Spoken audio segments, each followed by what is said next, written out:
officially live on Facebook for the B2B Community Builder Show Season 5. I am your host and Chief Executive Connector, Pablo Gonzalez. And today we are talking about client-centric marketing. We have somebody that I connect with online through LinkedIn, member of the Peak community for top 1% marketers, invite only. So super exclusive, cool club. She's the America's regional ABM marketing manager for healthcare and life sciences for Pegasystems that crushes complexity for complex companies. She's certified in account-based marketing, certified in agile marketing. She's a collaborative, relationship-focused leader, fresh off a spring break with her son. Joining us today, Maloney Shermerhorn. Welcome to the show, Kelly.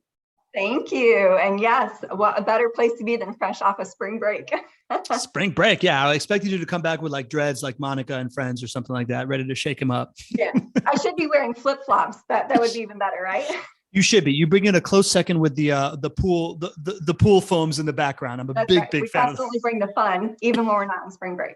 Even not on spring break. Speaking of bringing the fun, I'm ready to welcome the community in the chat today. Roanne, our community manager, she's hanging out there. If you need anything, let her know. Welcome Lee Bishop, the MVP of the Not Your Average Investor Show community, another show that I host. Don Bates, our esteemed world-class writer and Oxford PhD candidate. She says, hola, mi amigos, from Costa Rica. We got Gareth Beverly joining us from the UK. We got Kaleem Owl, another Peak community member. He says, what up, peeps, with his trademark fist bump and recycle sign for sustainable growth is what he champions. We got Jesse Rittenhouse, who is in Miami. Jesse, I'm like right down the street from you, man. We got to see if we can get together.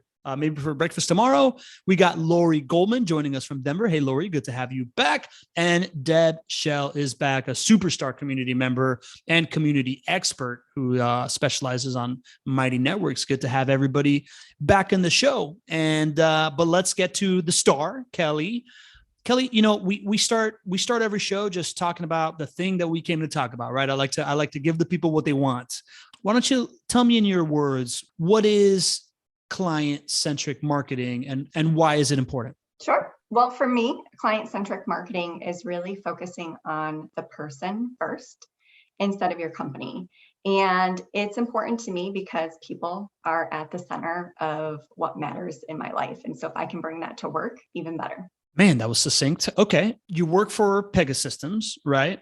It is, for me, it's very, very natural to put people first. It's basically the reason why I had to start my own company, right? Because I want this to be the way that the world acts, right? Like we are, relationships over transactions is our number one core value. And we strongly, strongly believe in it. You are in a corporate tech company, right? Like how do you, tell me about how does Pegasystems put clients first in this regard, and how is it a feasible business model at that scale? Yeah, well, I appreciate the question, and we'll definitely have to go back into the fact that I also am a people first person just in my life, and maybe how we both started out that way. But I actually recently started at Pegasystems, and I was drawn to the company for their people focus, which one of the ways that's really evident is in their customer stories. You can just really see that they're putting the focus on their customer being the hero and the success that their customers have had. But another way that I've really appreciated seeing this in a business model, and this might be deep diving, but is the focus on empathy and how they can bring that to their clients to focus on with their customers, right? Because empathy is a very specific way to be people-centric. And so when you're a tech company and you're thinking about empathy, you know, that doesn't always come naturally to organizations. And so Pegasystems actually built in AI that can help with empathy. And that's just one example of, you know, what I would see as people centricity. Got it. So you are two things. You see it in their messaging, right? Because they are not the hero of the story. They're the guide, right? Like the story brand framework, or, you know, and also the product itself is actually addressing empathy and addressing understanding people's feelings in order to go through with them. That's what drew you to them. Exactly. And I think that's important, right? You have to see it from both sides of the perspective of what you're putting out there, but what you're also saying internally. Tell me more about that. Well, I think sometimes, when we want to be people centric, we can do so in a way that isn't authentic or genuine, right? And so I think that it always has to start with genuine interest first, and that's actually part of the values at our company, and that's what makes being that people centricity, having that as a sustainable focus in the long term. I love that. I love that. And it kind of takes me where I like to go after establishing the importance of what we're talking about, right? Which is the origin story.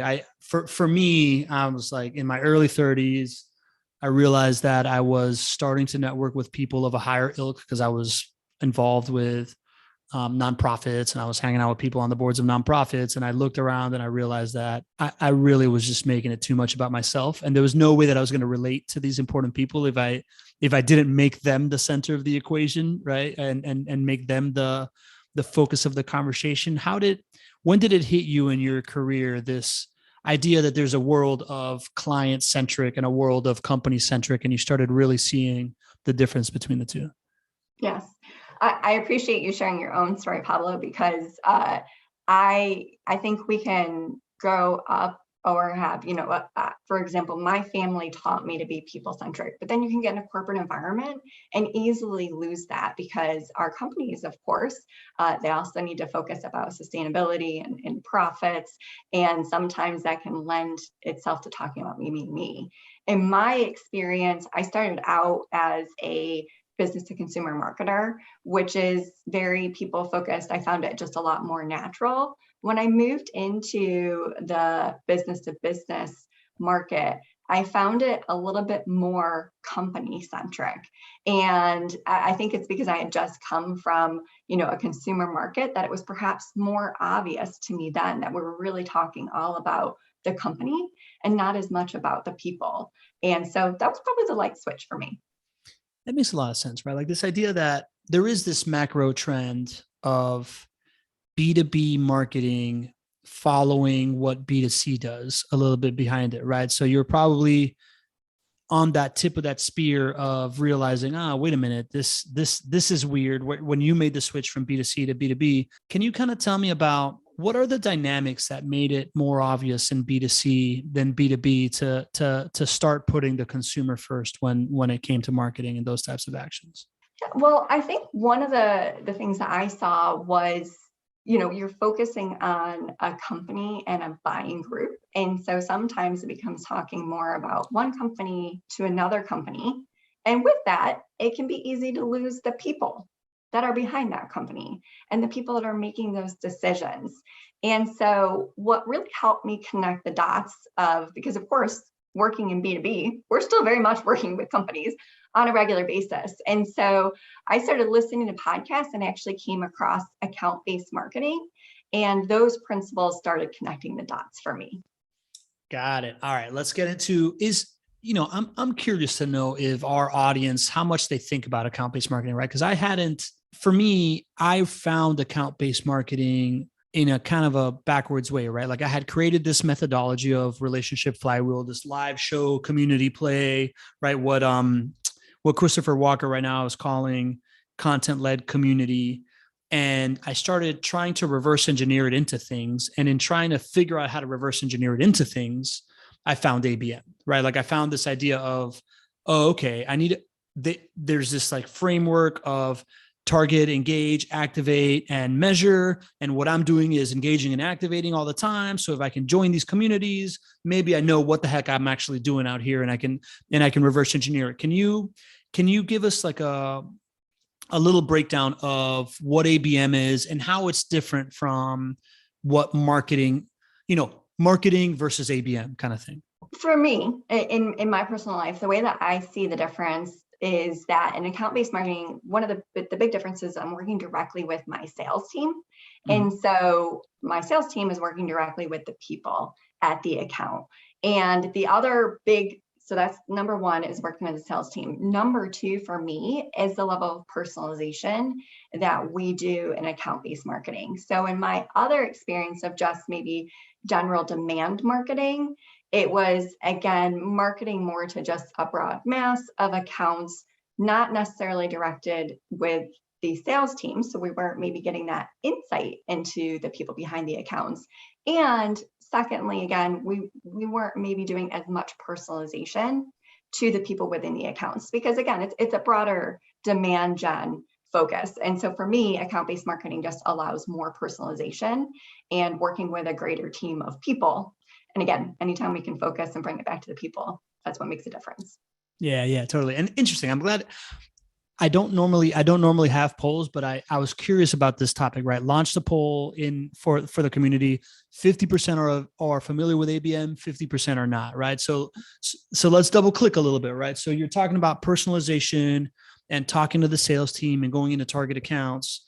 The way that I understand this is the idea of regular marketing is I want to show ads to a certain demographic of a certain income level in a certain region, and I just spray that out there. While ABM is like, these 20 to 100 companies are the people that I want to do business with. How do I get strategic messages in front of them? Is that pretty accurate? Am I missing anything in that definition? Yeah, it's definitely a prioritized list of accounts. And one of the other differences I would say with account-based marketing, or at least what I found successful in account-based marketing, and again, really gets to the customer centricity, I think, is that those lists of accounts that you're targeting or prioritizing, you've also done an analysis to make sure that the services you're offering, your company is offering, is actually matching the problems that your customers, those target accounts, are trying to solve, right? So sometimes when we go after, more of a broad-based marketing, maybe you're not evaluating that as strategically. Some companies definitely are, but some may not be. And so again, account-based marketing just allows you to focus on the customer even more. Tell me about that. So you're saying you're focusing more specifically on the problem you solve. Like you might have a product that has, for example, right? I always like to use myself as a guinea pig, right? So like this internet talk show motion that we call the relationship flywheel, this community-led, content-led community motion, to me solves for a lot of things, right? Like it solves for how do you create a ton of content?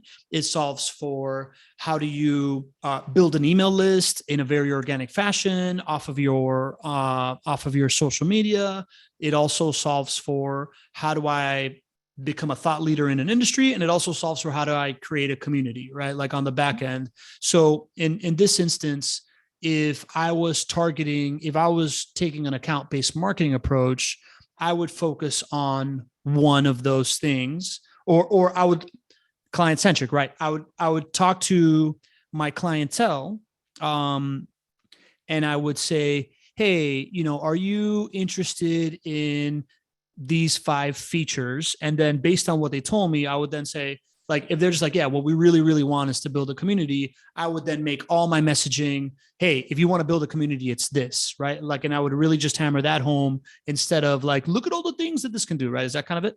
Yes, exactly. And I take one step back. So one of the differences I found in my own journey of trying to become more people-centric is it's more about some of the internal prep versus what you put out externally. So that was a great example of what you're going to get to in matching what you're putting out externally with your customer.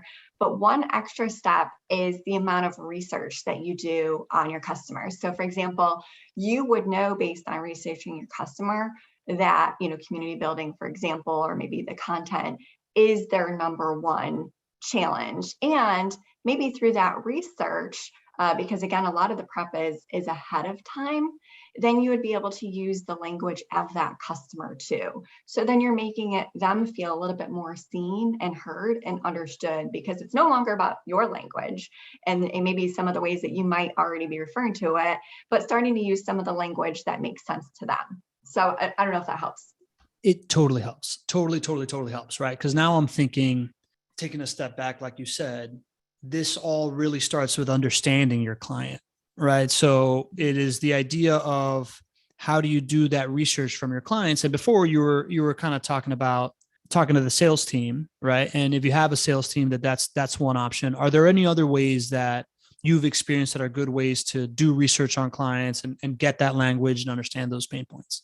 Yes. In fact, I'll comment in 2 ways. So one, when you do have a sales team, it's really great to work with them, because while I just mentioned using words that resonate with your customer, the other thing that I found really helpful from my sales teams that I've worked with is sometimes they share trigger words, not to say, right? Like maybe there's a trigger word for your customer of, a project or something that just really hasn't gone well, or, some word, like if you're doing something automation and I don't know, maybe automation has become a bad word because they tried an automation project earlier in the year and they're still recovering from that, right? So that's one way to use your sales team. But actually, just this morning, another way that I was doing is there are, lots of vendors externally that can offer you profiles, for example, on the actual buying group behind your customers. So some of those key personas that you're going after, the profiles allow you to go deeper than just the title that person represents.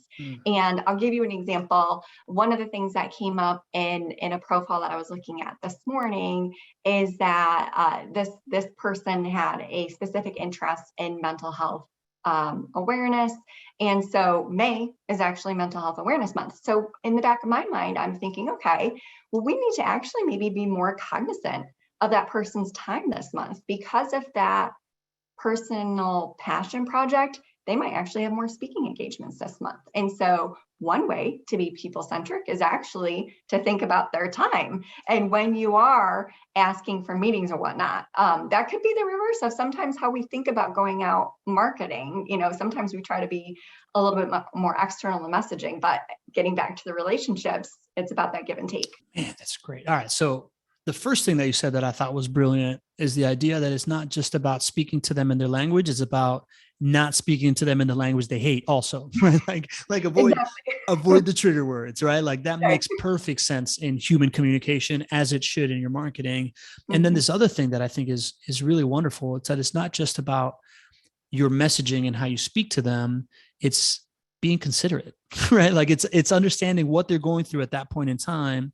It's the idea of not demanding your clients to be somewhere when it's like the week of back to school and they all have kids kind of stuff, and being really in tune with their rhythms and their schedules, and when you can make an ask and when you don't make an ask, and how you show up through those cycles, right?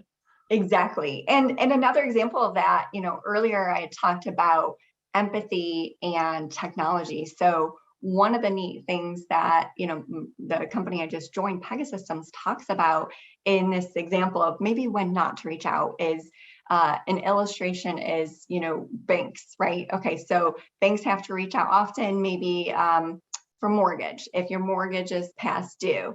Well, if you're in an area, say that's experiencing wildfires, do you want to hear from your bank on your mortgage being due? No, right? So that's an appropriate time to pull back and not reach out to someone about their mortgage if they're going through a wildfire. And so sometimes, if you're on a smaller scale, it can be a manual. We talked about personal research I was doing. Sometimes you need tech to scale. And so I think for, anybody who's listening to this call, you have to figure out what the right fit is for you. Yeah, that makes sense. All right. So we got a couple of Q&As here that I think will add a little bit of value and context. First one is Gareth Bavelet, my British friend, asks, you mentioned demand gen. How does ABM fit with that in your strategy? Are they different motion strategies, or are they part of the same thing? Yes, so that's a great question. In my experience, and again, everybody does this differently, but in my experience, we use demand gen more as the top of our funnel, right? So building interest and awareness. And then we used account-based marketing once we already had somebody in our funnel. So think about if your sales team has an open opportunity, and those open opportunities for some, again, complex businesses, which is the market I'm in, they have a long sales cycle. So that's when you can really start to partner in a more personalized way, which is also the right timing. Because if you go too personal with an organization or with people who don't really know who you are or have any awareness about your organization, it's going to come off creepy, rightfully so.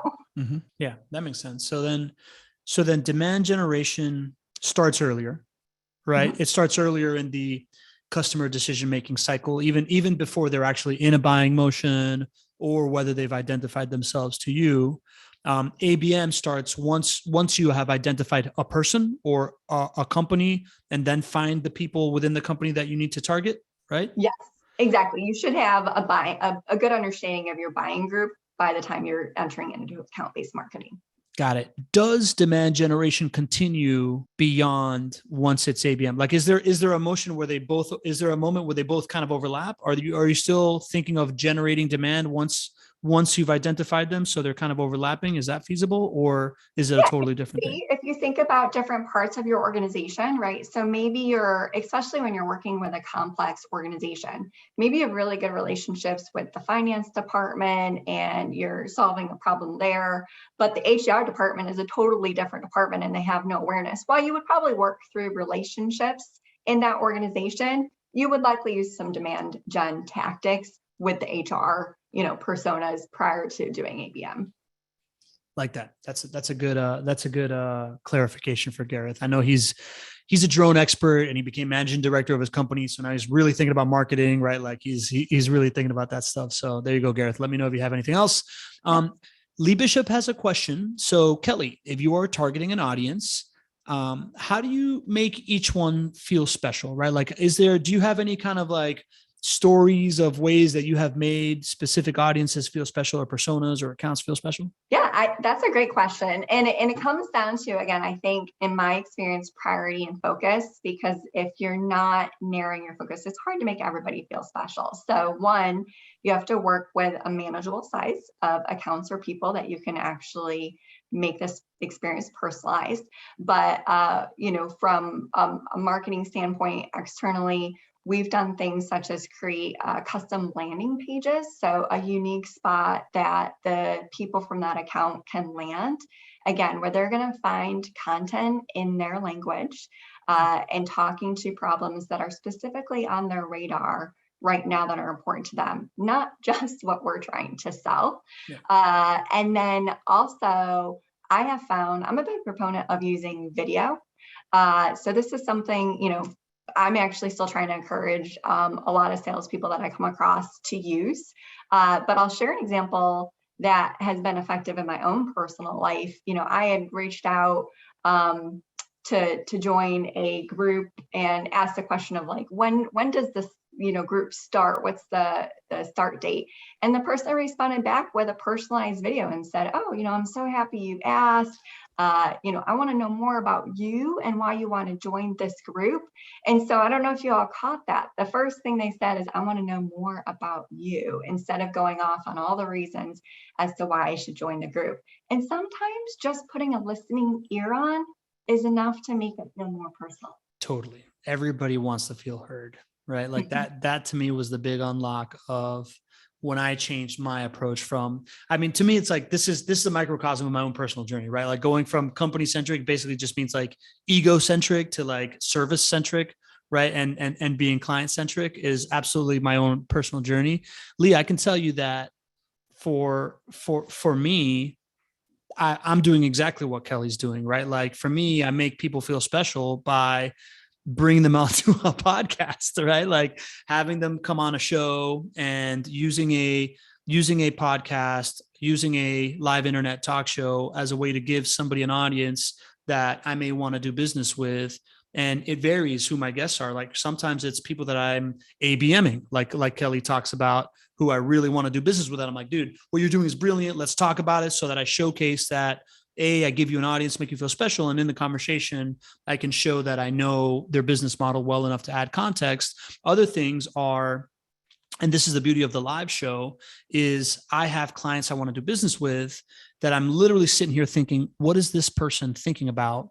And then I'll go out and find a guest that is talking about something that I believe that they're thinking about, and send them an invite to like, hey man, having Eddie Yoon talk about super consumers, I thought that you'd be interested. And all of a sudden they're showing up, is another way for them to know that I'm on their wavelength, right? And I'm making them feel special. And he also asked, how do you get them to a landing page? For me, and I'll let you answer this. I'm just going to finish my whole little rant here, Kelly. But we're building out this whole thing to be able to reach out to guests and have the guests come to a landing page that has the book a time to like be scheduled to come on the show, learn more about the show, and also go check out the show if you really, like if you, or join us as an audience, and have that landing page to Kelly, to your point, right? Like it can be semi-personalized, right? Like it can have, if we are trying to land people in a specific industry, I can have the check out more about the show be specific to the episodes that I think would be particularly interesting to them. And then I can also pixel that web page and then show them storytelling stuff that is relevant to them in the feed. But yeah, Kelly, I'll let you kind of answer that. What innovative techniques have you done for getting somebody to a landing page that is client-centric and isn't just like, come click on this thing? Right. Well, I think you've already hit on it when you're just discussing, and that starts with providing value first, right? So when you ask somebody just to come to your page, that's self-serving. And so when you were talking, Pablo, about becoming, service oriented, I think providing value first is such a cornerstone of being of people-centric marketing. And so an example of that would be just what you said, right? So we often try to go out with adding a value. So if somebody is trying to solve for how they personalize for their own company, can we provide just a guide on what are the top ways that other people are personalizing? Because that's something that everybody wants to do. So instead of just even asking for meeting or directing them to the website, let's just provide value on how somebody can solve that problem. And I've experienced that too, where, again, sometimes, to your point, Pablo, I'll say one other thing because I just remembered I wanted to mention it. Yeah. The thing I liked about when you invited me to, and is a great example of people centricity, is we talked about, well, what I want to talk about, right? That I would feel comfortable. And then you reviewed that and probably thought about what aligns with your showcase. So I think that's an excellent example. We've done the same thing with podcasts. And sometimes it's also just about a social cause, right? A lot of people have, again, those personal passion projects, and how can we connect that and bring the stage to somebody's personal project? And then that builds that genuine relationship first that we've been talking about. Totally. Love it. Awesome. Is there anything else I'm missing on the landing page piece, right? Like the landing page piece, I guess, if we're gonna clarify it further for our friends, it's this idea of, you can either, depending on how much staff and how much support you have and how big an account is, you can make a landing page specific to, like, we work with Dell computers all the time and this is blah, blah, blah. Or you can make it kind of like, hey, we know that as a founder, you are worried about kind of like, is your head salesperson going to leave you? So why don't I put you on the top of the content stream? And now you're the demand generation and not just a salesperson, or right. So like, landing pages can be pain point targeted, or it can be like client targeted, right? Yes, exactly. And I'll say, so from an account-based marketing perspective, again, that can be a buzzword and can also help people in searching for additional information. We've referred to that as a one-to-one style. So one-to-one is, you're exactly as it sounds, you might be focusing on a few key accounts, but in a one-to-one fashion. So that's going to be that example, Pablo, where you're talking about, you're going in more in depth on that specific accounts or those specific people's problems. But then if you don't have enough resources to do that, because that can be very resource intensive, that's where you can do a one-to-few account-based marketing model. And that's where you can cluster trends of problems, or maybe just an industry. So again, if you have a bunch of people in the banking industry, you could hit on example case studies from the banking industry and find that commonality. So there are different ways to test that. And speaking of testing, the other thing I wanted to bring up with landing pages for content in general is one thing I learned in my Agile marketing certification, which is I think people-centric, because what you do is you think, okay, I'm going to write a blog and see if this messaging is actually, again, resonating with my customer. And then you put that out in market. You don't over-engineer it, you put out a market, and then you test to see if the market's responding to it. And if it is, where are you going to go with that? You're going to build it out, right? Then you're going to do a webinar or maybe an ebook, and you're going to invest more time. So I think you can do the same thing with landing pages as well, as, see what content's working and go from there. Kelly, you just gave me a great idea of, I've reverse engineered. I've been able to figure out how to like position my stuff for demand generation and for ABM, I really wasn't that familiar with agile marketing, right? But like the idea that you can make a whole ton of content out of this that gives you a whole bunch of stuff to test, and that fits into a agile marketing framework now allows me to target by pain point or target client-centric wise people that are into agile marketing, right? This like feedback loop that social media and the way to efficiently produce a bunch of little different clips of a general conversation allows you to do. Yes. And I think the beauty is, one, it's efficient, but again, it gets at that customer centricity because traditionally marketers, we might create a whole year of content or even a quarter of content based on what we know. Again, who's that focused on? It's what we know, what we want to get out there. And so by taking this agile approach, one, you're not invested in building out a bunch of content that may or may not resonate with your audience and what they're interested in. And so it allows you to scale back and build at a time while listening. And again, that allows that natural people centricity to come through because again, you're listening. It's a more balanced perspective. I love that. Okay. So we got a couple of good questions, but I think we're on this like agile marketing thing right now. Give us outside of the ability to test stuff, what is the overall definition of agile marketing, and how is that different as a discipline than marketing or demand gen or whatever? Like how do we describe agile marketing? Yeah, for me, again, and what I took away from the learning is what I mentioned. It's being agile in the fact that you're not planning long-term. You're doing things, maybe in 2-week sprints, which allows that agility. But most importantly, I think it allows for you to listen. And so again, it's taking it from a long-term plan to a short-term plan, which makes sense, right? That's where the agile comes into place. But for me, the most important part is it allows that listening. I will also say, because I'm a recovering perfectionist often, that allows people to get over that analysis paralysis or perfectionist that sometimes many of us marketers get stuck in, right? So instead of overanalyzing a word or two in marketing, that again, we may not know that our audience is interested in, we can say, okay, let's stop here, put it into market and see what our customers are saying, how they're responding to it. Kelly, do you follow Garyvee? Are you familiar with Garyvee at all? Gary Vaynerchuk? Yeah. Is he, that's one of the big things that I had a big aha moment with him was that's essentially what he, pre-pandemic, he's an agile marketer, right? Like the more I look at what Gary Vaynerchuk does, it's more like, yes, he has a keynote speech, but it's about 20 minutes. The rest is Q&A so that he can outsource context as much as possible and go test it and then start keying in on the stuff that happens, right? Like I think Garyvee, for all the accolades he gets and all the vitriol he gets, I think he may be the world's greatest listener because he is just spreading all these, he's en masse outsourcing context and spreading it around and testing it. Is that, I see you nodding. Yes, no, that's what I was going to say. And I'm glad you reinforced what I was just going to say. It's all about the listening. And I think that's a great example of what he does well. And, I'll say this is a bit of transition, but the one thing I like to talk about when I think about customer centricity is the dating analogy, right? Yeah. So when you go out and you're starting to date someone, what's the one thing you don't want to hear is somebody talking all about themselves, right?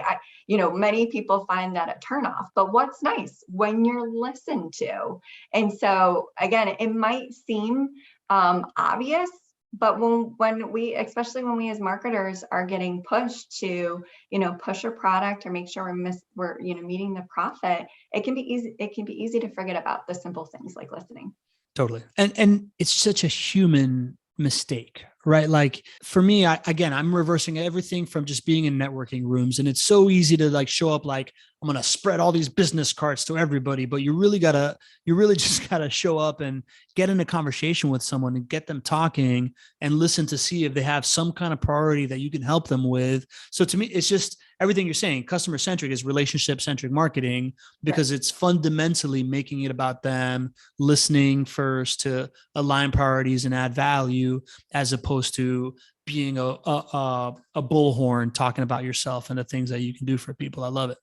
Yes, but listen, it's not easy, right? I mean, I can only talk about this because I failed many times. It's easy to be, self-centered, as we as humans are natural in that way. Again, when you work in a corporation, that's part of the game. So I think accountability is so important. And I personally find accountability through experiences like this, talking about it with you, Pablo, in community settings, Yes. and just making sure that you have coworkers who are also customer focused and kind of can help you, hold you accountable when again, we're all going to go down that path of wanting to, pound our chest, to talk about our features, our awards. And so I think accountability is really important.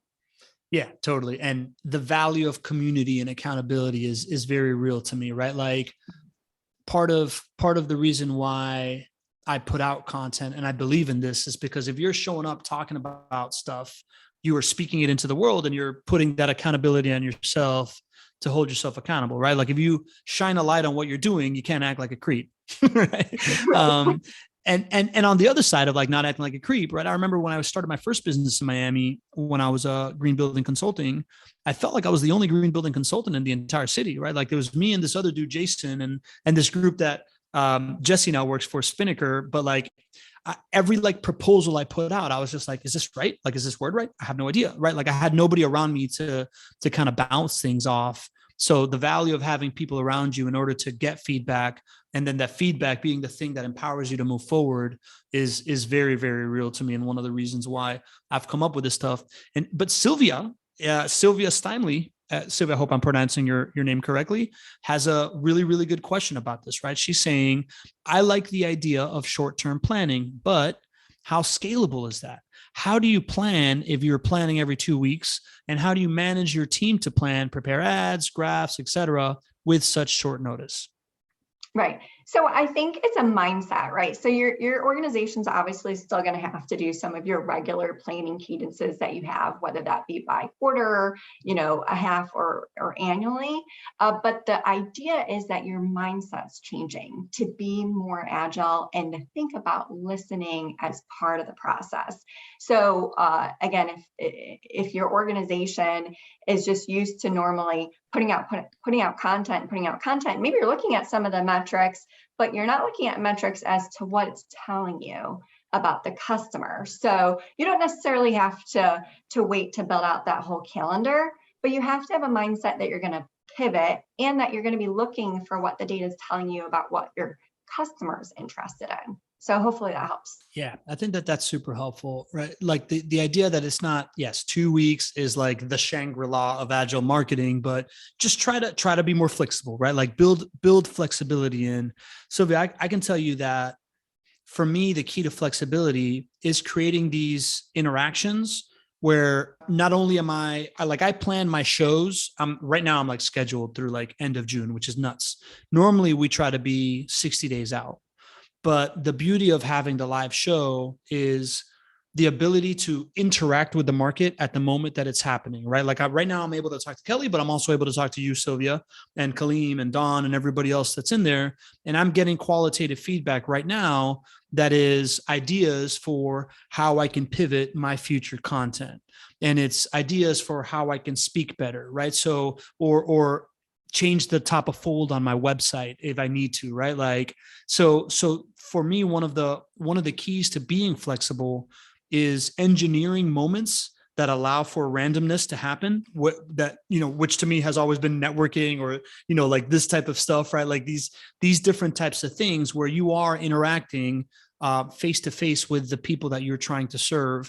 Another thing that adds for flexibility for us is that the key indicator for us for who shows up on the show, like how many people come in the audience, is headlines, right? Like the headline of the email, of the invite, or the description of this thing really, really is the number one thing that makes the difference between 6 people showing up or 15 people showing up, or, in other motions that we've built this out and with much bigger audiences, 50 people showing up or 65 people showing up, right? Somewhere in that like 15%, 20% of people that extra can show up to something. And having that feedback every single time of real life and how does it match with the content calendar that you created? And then always shifting to like, all right, so if this is what's working, then in 60 days, I need to start looking for an expert in XYZ, right? Like I'll tell you right now, I want to start talking more about agile marketing because it obviously feeds my purposes, but it's, it's those types of feedback and building in motions that allow for a little bit of both, allow a little bit of control. And also the other thing is, am I speaking good here, Kelly? Give me some feedback. I think that was great ads, Pablo, and I'll expand to, again, we talked earlier about intentionality.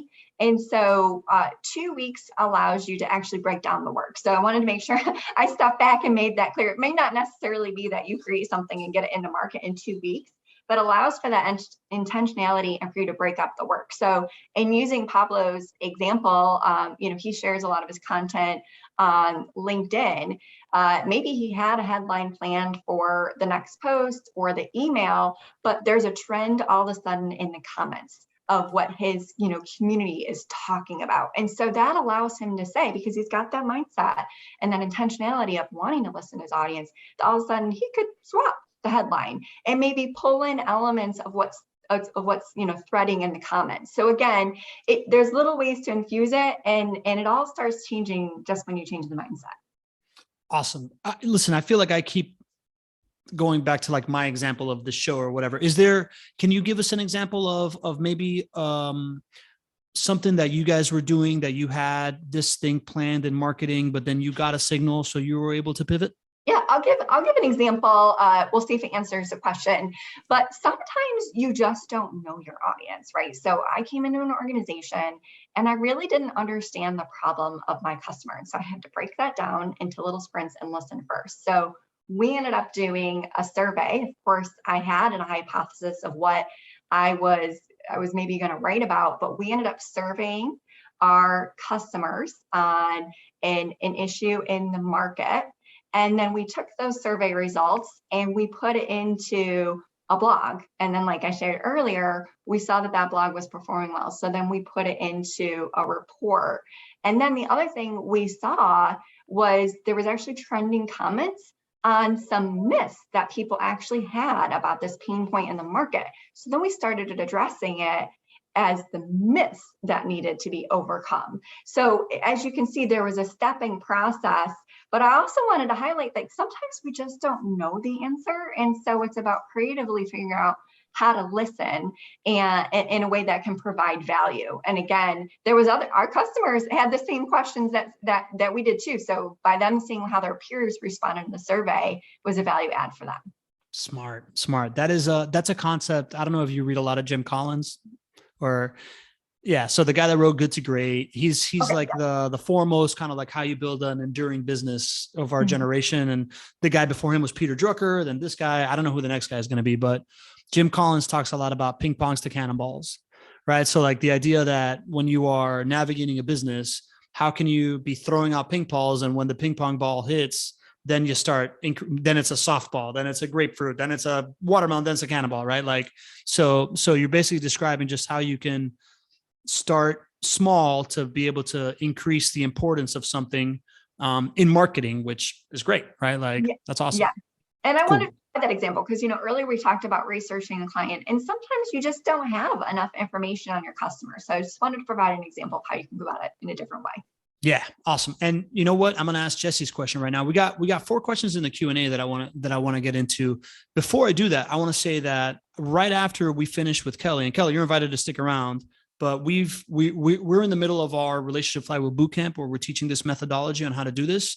And we've changed it so that Monday nights becomes our relationship driven growth advisory sessions. So boot campers that are a part of the what's going on, a lot, a couple of them are here. Lori's here, Yakir is here. We got Kaleem and Deb are all in the boot camp right now. They're going to stick around and ask some questions, but we have like an open session kind of office hours environment where anybody can kind of like network and ask for advice. And we're going to do that right after this call. So anybody that wasn't planning on that and you got a little bit more time, you're invited. Kelly, you included. No obligation, right? You can bounce whenever you got to go. Well, a perfect example of that accountability we were talking about earlier. Yeah, there you go. Yeah. Awesome. So anyways, I wanted to extend that invite before things get too late and people forget that that's happening. But to your point, Jesse Rittenhouse has a question that I feel like he struggles with this often, right? Like he's got a green building consulting company. He's the head of marketing over there, Spinnaker Group in Miami. And their clients are developers, right? Which don't post a lot on LinkedIn or, aren't out there publishing things because they're developers, right? And they think a certain way. So he asks, how do you know the needs of the potential client when most businesses don't publish what they are missing and what their needs are? Would it be more about understanding your current clients and then using those identified needs to create a marketing message for the accounts you are targeting and combining that with any research you can find? Yeah, I think that's a great question. It's definitely harder when there's not as much public research, and even harder, as you mentioned, if somebody's not out on social media, because obviously social media is a great place. I think the thought to go after the current struggles of your current customers, especially if your ideal customer profile is who you already have, is great intuition. The other example I would say is kind of a little bit of what we talked about here, is thinking about a way to provide value to some of those prospects. So inviting them to a lunch and learn, or I'll just go with lunch and learn. So you can use your customer that you already have. That should hopefully resonate with your prospects. But not only do you have your customer present, but again, maybe you create some breakouts or roundtables where you have an option to listen to what those prospects are going to share. And again, you're providing value. You can just do a general introduction without selling yourself. Again, just do a general introduction to learn about those prospects as well. And that will be a good way to get you started. Brilliant. And I know that Jesse's started doing some of that, right? He started kind of taking a cue from what we do and like setting up a camerographer and interviewing their clients and doing these like thought pieces, which is awesome. But you're kind of saying, I mean, there is no substitute for face-to-face interaction with clients and prospects and whatnot, right? So create moments that add value to them while you are interacting with them. I haven't found anything more powerful for that and like more like doable for that than like just content creation. I don't know if you agree with that. You're kind of nodding. Yeah, I agree, because we're people at our core, and we're social beings. And so I think it comes down to creating those relationships. And we talked about the value you're providing of maybe solving a problem, but as Pablo, I think you were just talking about, when you also bring together people in an environment, you're giving them an opportunity to connect with each other. And again, that's providing another layer of value. So I agree. It's hard to beat that. Yeah, hard to beat that. All right, cool. And by the way, so now I'm going to ask Don's question. Don was very right. I said that there was Peter Drucker, Jim Collins, and I don't know who the next guy is. And Don said, "How do you know it's not a woman?" I completely agree. Like that was my patriarchy verbiage coming out. But I do think that like Brene Brown to me is probably who's best positioned to really lead this conversation of business. And I would love to see a woman take that spot. But Don asks, as an author, activist, coach, one who holds space for others to share their backstory, to develop their leadership, expand their brand and marketplace, sharing my own story and those of my clients is so important. How else would you recommend marketing, Kelly? Yeah, I mean, I think, like you said, sharing vulnerable stories. I added the word vulnerable in there, especially since you brought up Brene Brown. I mean, vulnerability is proven as a way to create trust. And so if you're sharing your own personal vulnerable story or inviting your customers to do so, I think that's a great pathway. And again, the only thing I would add, I don't know if you mentioned this, but inviting them to tell their stories outside of their work too. Again, sometimes those personal passion projects open up another avenue to deepen the relationship, and that just creates a long-term path. There you go. And by the way, that is something that Don does a lot, right? She creates these books and these stories about not just what you're doing, but also what you believe in and the causes that you support. And she's working with one right now about the future of like male leadership and redefining masculinity, which I think is really, really cool. All right. Deb Shell, who, by the way, Deb is the best community member you could possibly have, because the past 2 shows that she's been here, she does this like notes document that she shares with everybody, and you can watch her taking notes on the show as it's happening. So from here on out, we link it in the show notes. So check out the show notes if you want to see Deb's notes, and you can connect with Deb in there. She's an expert in Mighty Networks communities, which I think is a topic that's only going to get more important. Deb asks, what is your top social listening tool that you use in the marketing and sales cycle, and why? Oh, that's a good question. And one, I just wanted to comment and highlight that obviously drafting up show notes is a great example of providing value, right? So sometimes we do these things for ourselves that we can turn into a way to help others. So I just wanted to highlight that for anybody who's connecting to the dots. I get excited about that. Yeah. And we've used, different organizations that I've been at, we've used different things for listening, anything from, kind of a broad-based tool of intent searches to find out, what people are searching to solve their problems, to using actual organizations that go out and, perform surveys. And so I don't necessarily have a go-to tool. I myself also just like network, right? I'm just out there talking to people. I think that's the best way. The more people that you connect with, the more stories you hear, it just helps you relate better. I love that you recognize that as a way to add value, right? Like I think this is, we found like the nerve of where you and I think about, like, I'm always just like, what is the thing that I'm doing that if I share it, it can also add value, right? Like, how can you do that, right? For me, this is a perfect example. Something that I realized was when I was networking pre-pandemic, I would be talking to somebody, and if they would say something interesting, I just pop up my phone and be like, oh, hey man, let's record this so I can share it on my LinkedIn. What were you saying about cyber hygiene? Tell me about that again. And I would just immediately post it on my LinkedIn, tag the person, be like, I just met this person at this event, tag the event. And it started kind of spreading, right? So what are other kind of, do you have any other kind of like tips and tricks of like things that you figured out of easy value adds? Yeah, I think that's a great example. I've done the same thing. I'll just add, I'll attend a presentation and oftentimes I might be going after a presentation of a customer I'm interested in, and I'm taking my own notes, right? Like we often all do of, oh, wow, that soundbite, really called or resonated with me, or I found this thought, something I hadn't, considered before.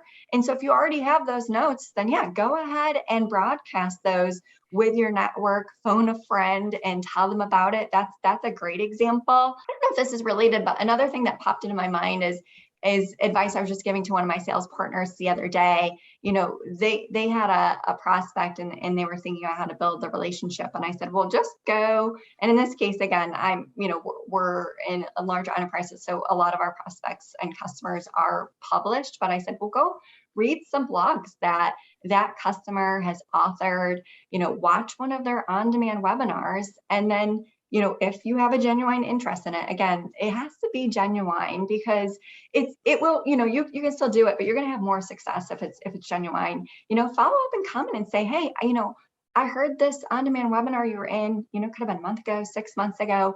And this point really resonated with me because of X. And you stop there, right? It's again, you're not selling initially. You're just commenting on something that resonated with you, where you both have a mutual connection. Love it. This reminds me of something else. This doesn't have to stop at work, right? Like when I first started becoming a networking thought leader, right? Like, and putting out speaking points about it. One of my speaking points was this idea of being a tour guide, right? Like I was living in this like trendy spot in Miami called Wynwood. So all my friends started like seeing me as the Wynwood guy. And I got tired of like telling everybody where to go for dinner all the time. So I just put like a list of my favorite restaurants together.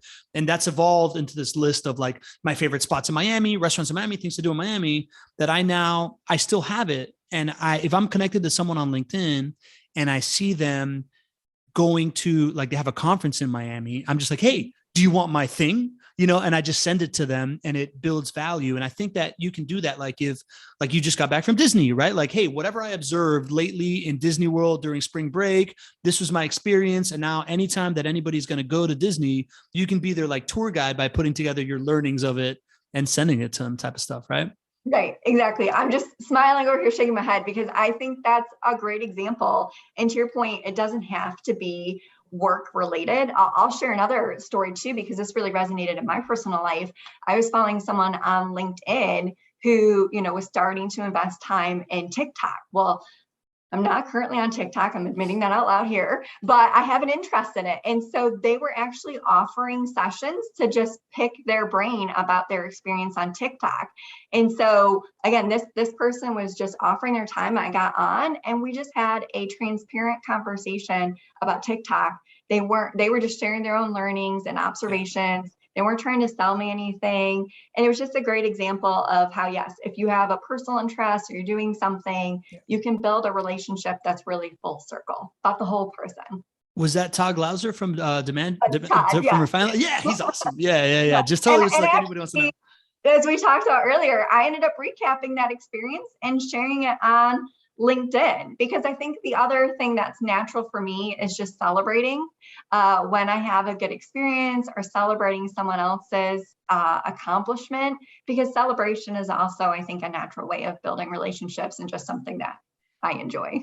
Totally. Right. Like he added value to you that way. So then you add value right back by celebrating him and highlighting it. It's a virtuous cycle.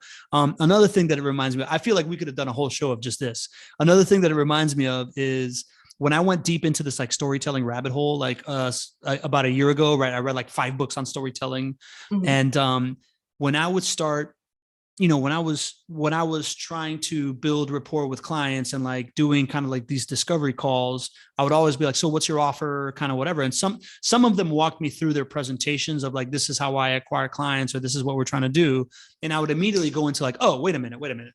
Before we talk about this, let's talk about how to make this presentation better.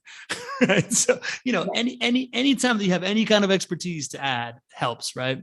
Exactly. And you're providing value. I have a great colleague who always talks about leading with value. You've talked about it, Pablo. I think most of us, when we think back to experiences in our own lives that are memorable, value is a big part of it. Totally. Kelly, is there anything else that I missed here before we start winding down here? Like anything else that you have top of mind that would add value to you talking about on this stage, or anything like that? Anything you want to promote or a thought that you want to put out there, anything like that?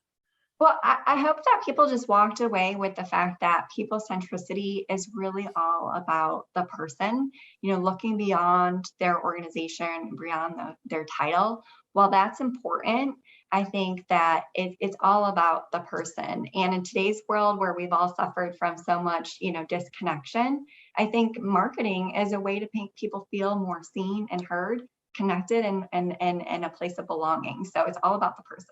Amen to that. Kelly, this was awesome. I just really want to, I want to thank you for doing this, right? Like when we connected on LinkedIn, I saw your tagline. I'm like, you know what? Let's see if Kelly wants to do this thing. And I know that you were you took your time, right? Like most people, when you offer them a stage, like, yeah, give me the mic. But you really took your time, right? You thought it through. Yeah, we kind of workshopped this out, and it's just totally over delivered, right? Like I feel like we're friends now forever, and I'm just really, really grateful that we got to have this experience. And I want to, thank you for being a leader that puts this stuff out into this world, inside of your company, in corporate America. Like everything that you're doing, I think is awesome. Thank you. Yes, well, thank you. I appreciate the value of being here today. I was excited because I knew it would be natural, and who doesn't have like having opportunity, especially on a Monday, to talk about the importance of people. So what a great stage, Pablo. I really appreciate it. Love it. Awesome. You're the best. We'll talk soon. Thank you, Kelly. Bye. I appreciate it.